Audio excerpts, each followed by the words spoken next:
Então vamos para mais um capítulo aí de revisão para nossa disciplina aí de operações unitárias, e hoje a gente vai falar aí sobre a flotação. Então, quando a gente fala em flotação, a gente tem que lembrar que a flotação ela é baseada em um conjunto onde eu tenho ar e água,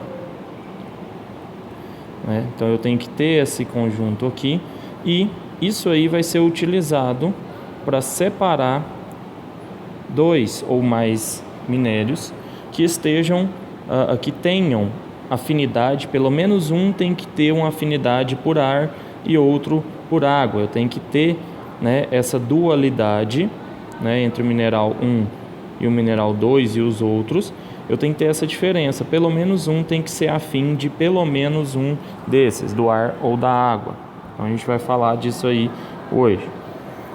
Quando a gente fala em flotação, essa dualidade aí dos minerais, a gente tem que conhecer ela, saber qual que é o comportamento desses minerais perante ar ou água.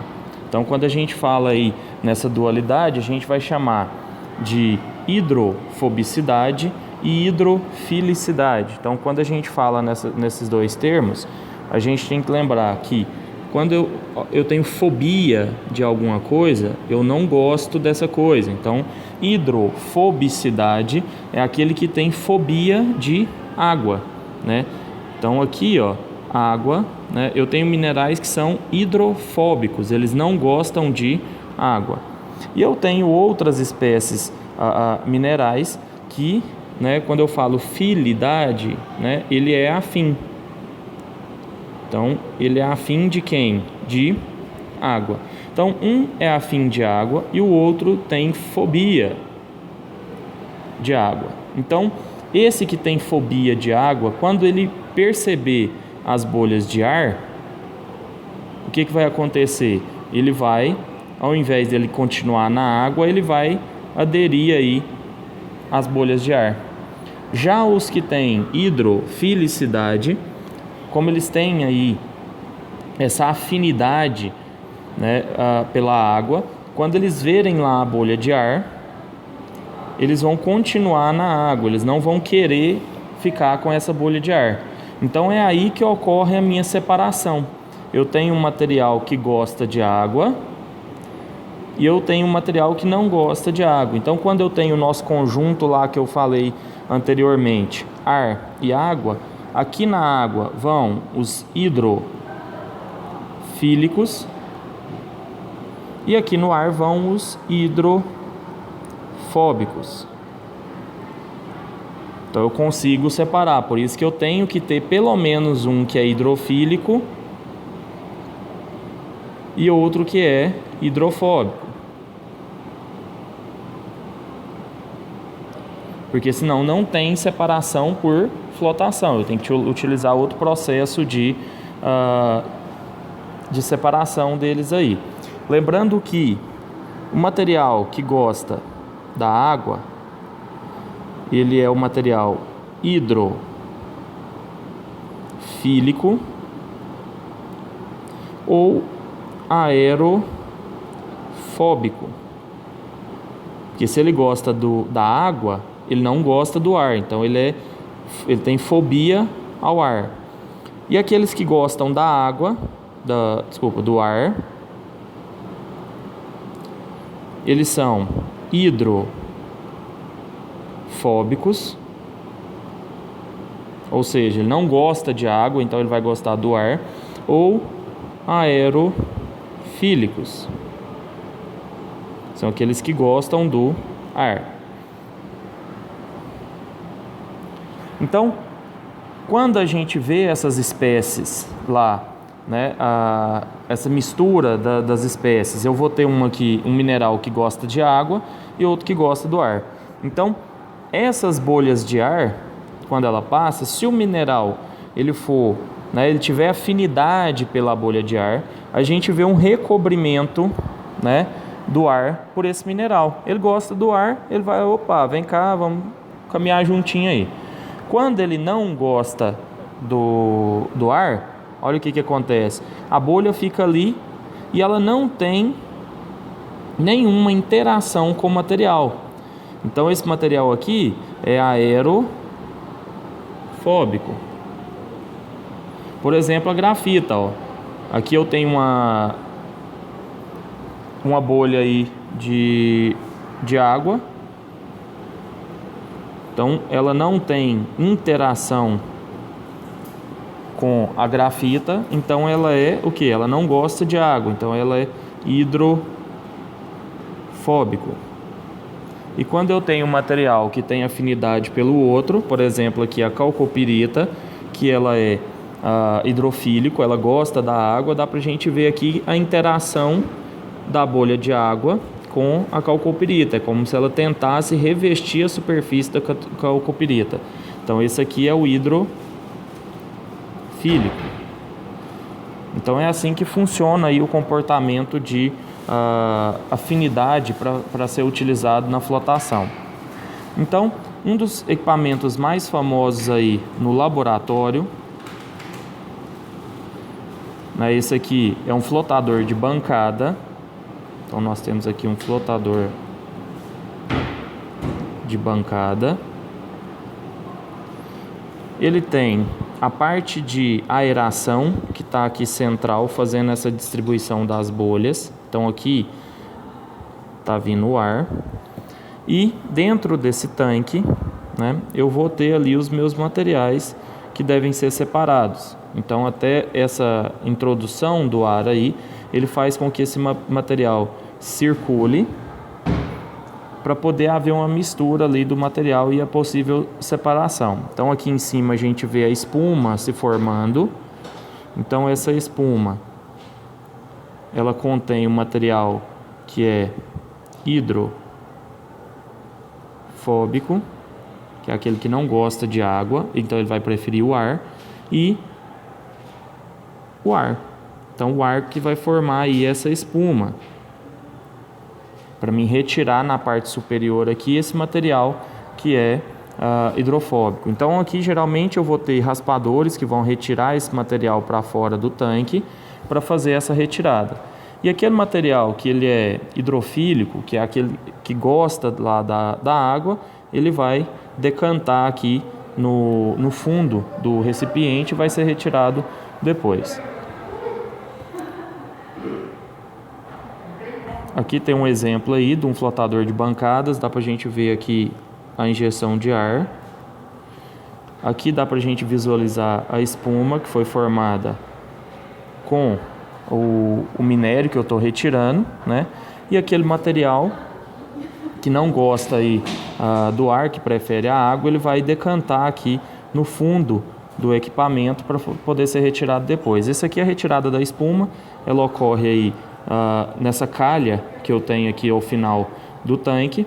E eu posso ter também raspadores, né, que são lâminas colocadas aqui que vão ficar girando para retirar esse material. Esse aqui é um exemplo aí do flotador de bancada. Até dá para a gente ver aqui o operador tirando esse material com uma espátula, né, uma retirada manual. Essa base que desce aqui pelo tanque é o nosso gerador de bolhas de ar. Então ele vai fazer aquela aeração lá no fundo do equipamento com o ar para poder fazer essa espuma ser formada e separar o material. Lá na indústria, eu posso encontrar um equipamento que é parecido com esse flotador de bancada, só que eu tenho um tanque, claro, de maior volume, porque eu tenho um volume maior de material ali sendo trabalhado. Eu vou ter a alimentação do meu material sólido, né? Tanto os hidrofóbicos quanto os hidrofílicos, eles vão entrar aqui no tanque. Eu posso fazer ou não a dosagem de reagentes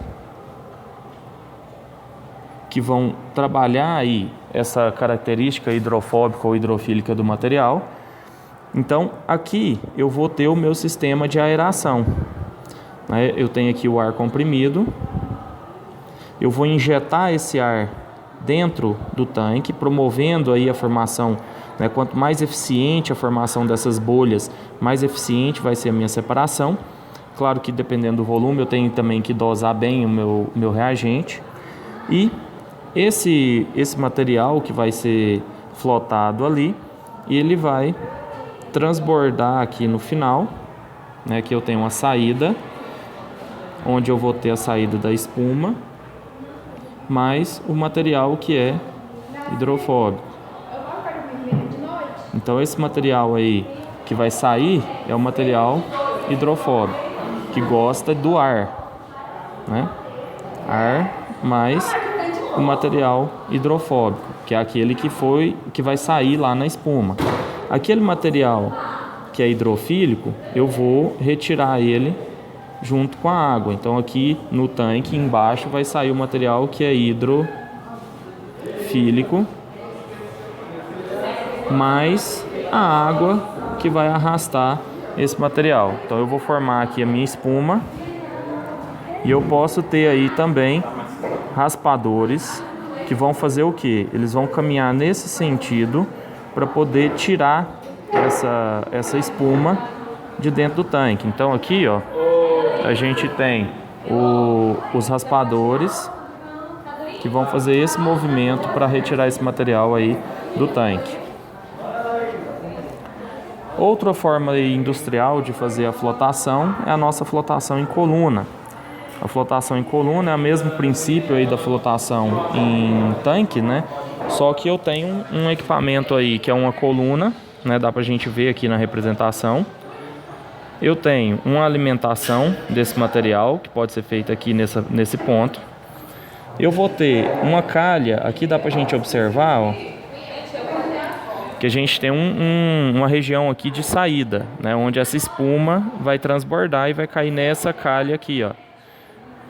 Então a espuma, ela vai sendo formada, tá aqui o meu sistema de aeração, onde eu vou gerar o ar, né? E vai formar a minha espuma, que vai transbordar aqui na parte superior, para sair aí o material que é hidrofóbico, que é a nossa espuma.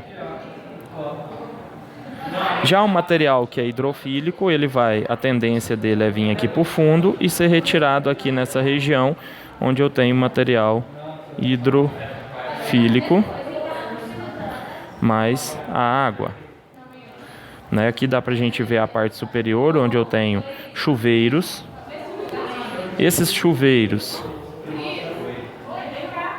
eles vão fazer a lavagem dessa espuma para retirar o material que é hidrofílico, para ter certeza que está subindo só o material que é hidrofóbico. Então aqui a gente tem as calhas de transbordo, onde esse material vai cair, e eu vou conseguir separar ele aí muito bem. Então aqui a gente tem outra foto de um separador de coluna. Dá para a gente ver aqui a região onde eu tenho os chuveiros, a calha de coleta da espuma, e aqui eu tenho a coluna com todas as tubulações, né, de entrada e saída para esse material. Nós podemos ter aí dois tipos, principalmente dois tipos de flotação coletiva e flotação seletiva. A flotação coletiva, ela ocorre quando eu consigo flotar dois materiais. Então, a gente tem a flotação de bulk ou coletiva. Flotação coletiva, eu vou aqui na flotação, vai sair dois ou mais materiais. Então, por exemplo, aqui nessa flotação eu tirei o cobre e o molibdênio. Outro tipo de flotação que a gente tem é a seletiva. Então aquela lá é a coletiva, eu vou tirar mais de dois materiais. Essa aqui é a seletiva, eu vou ter a flotação de apenas um material. Quando a gente fala a flotação, é o material que vai sair na nossa espuma, no material que foi flotado. Então eu vou ter aí apenas um material, é a seletiva, sequencial ou diferencial. Então ela vai selecionar aquele que é mais importante e vai retirar ele. Por exemplo, aqui a gente tem duas seletivas. Essa aqui é seletiva e a contínua aqui, a segunda flotação também é seletiva. Aqui a gente está flotando, né, a nossa espuma, o chumbo, e está saindo aqui o zinco mais o rejeito, que é a nossa ganga. Então esse zinco vem para uma segunda flotação. Eu vou flotar o zinco aqui na minha espuma e vou separar ele da ganga, que é o nosso rejeito. Essa aí seria a flotação seletiva. A dosagem e o cálculo dos reagentes, os reagentes são aqueles que vão evidenciar se o material é hidrofóbico ou hidrofílico. Então, o reagente é que vai fazer essa característica aparecer ou ser mais evidente, né? Então, vai variar em função do teor, ou seja, da quantidade de material que eu quero flotar, né? Lá na alimentação, se eu entro mais material, eu preciso de mais reagente. Uma dosagem errada de reagentes pode comprometer o processo, fazendo com que o material que é hidrofóbico, que deveria estar na espuma, ele saia junto com a água. Então isso não pode acontecer, eu tenho que ter aí uma dosagem correta para poder fazer essa separação de forma eficiente. Ok?